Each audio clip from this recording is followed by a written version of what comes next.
how the struggle for Biafran nation started from a lecturer in Ahmadu Bello University. Let's go down the memory lane as we pay tribute to our fathers and mothers who laid their lives for the one Nigeria we now enjoy. On this same day, May 29, 1969, a bloody riot began as a demonstration on the campus of the Institute of Administration, ABU Zaria, after a lecturer in the class gave the students an example of entrepreneurship by telling them that if the Northerners don't work hard, in a short while, the Igbos in their midst may take over their cities, since almost all the shops there belonged to the Igbos. The message was misinterpreted by the students, and they decided to attack the Igbos instead of bracing up for a competitive business. There was a mass slaughter of non-Northerners in northern Nigeria. It was reported that 32 people were killed in the said riots. A number of government offices were attacked. Curfew imposed in Kano from 7 a.m. to 7 p.m.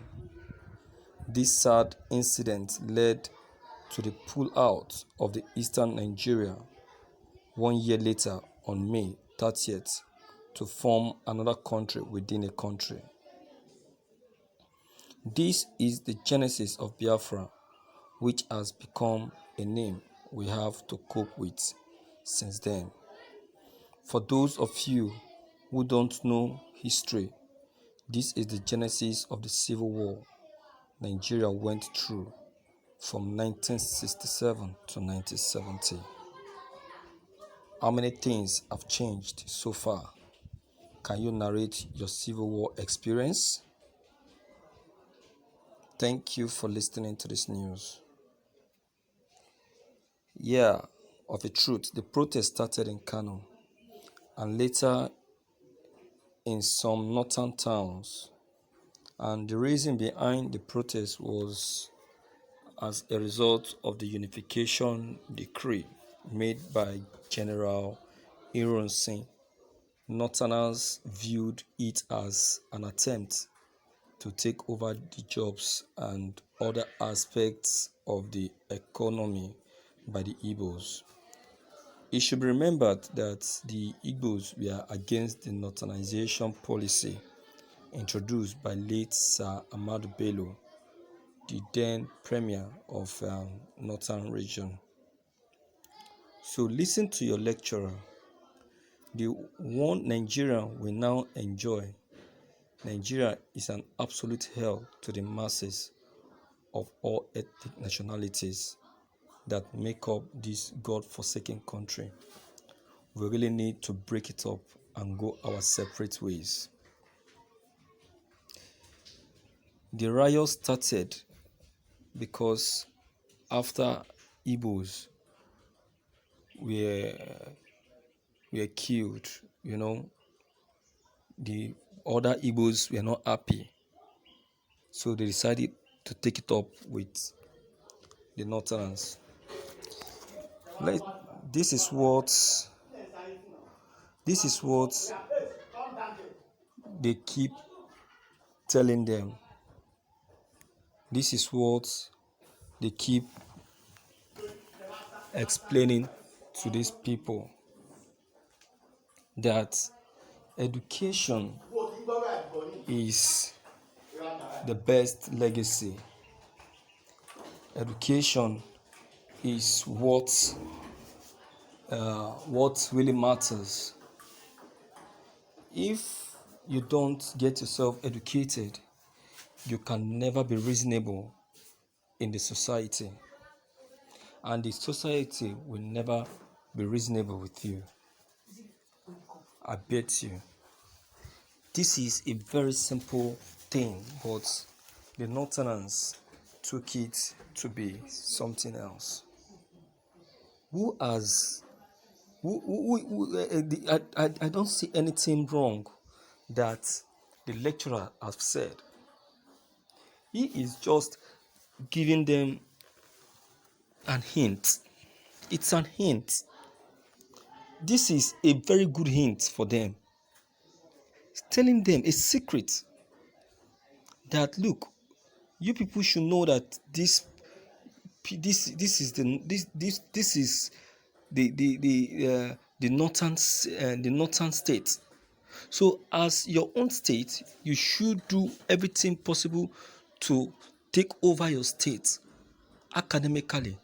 You should not allow foreigners like the Eagles to come and take over your state uh, by allowing them to come out in flying colors more than you. The lecturer was throwing it as a challenge to them, making them to know the serious reason why education should be taken serious. But because of their level of mentality and thinking, you see that these people are very, very shallow in thinking.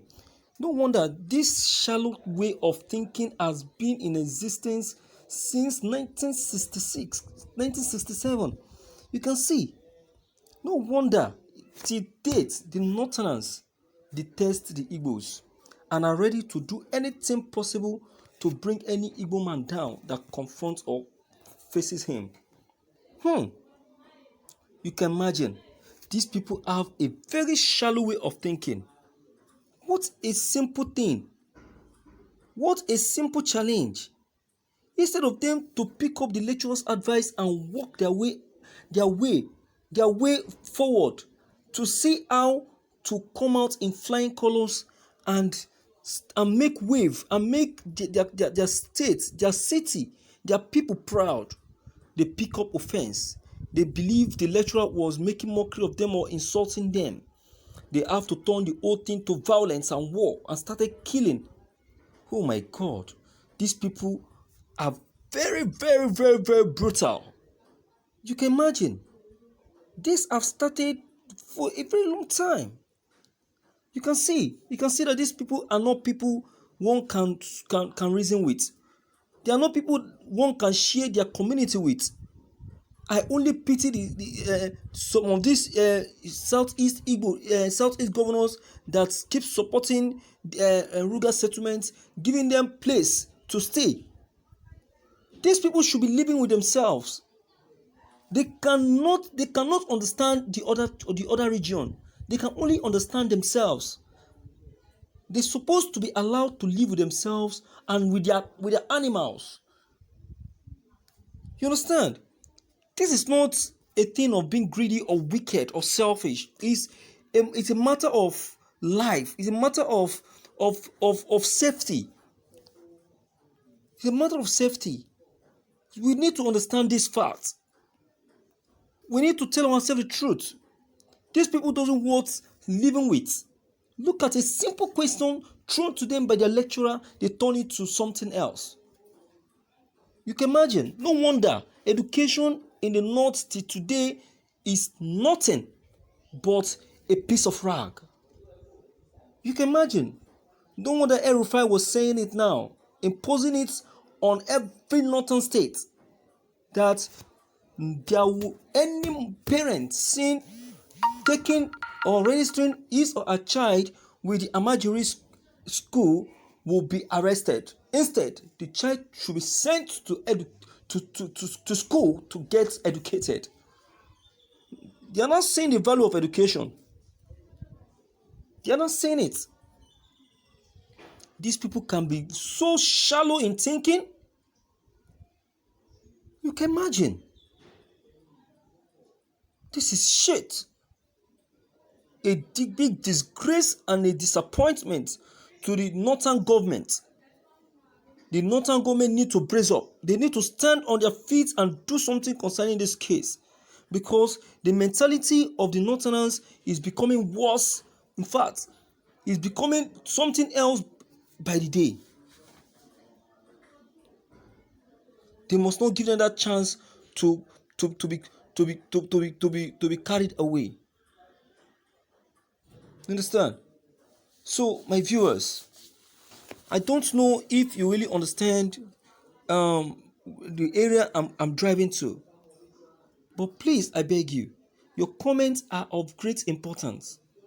Don't forget to leave them behind.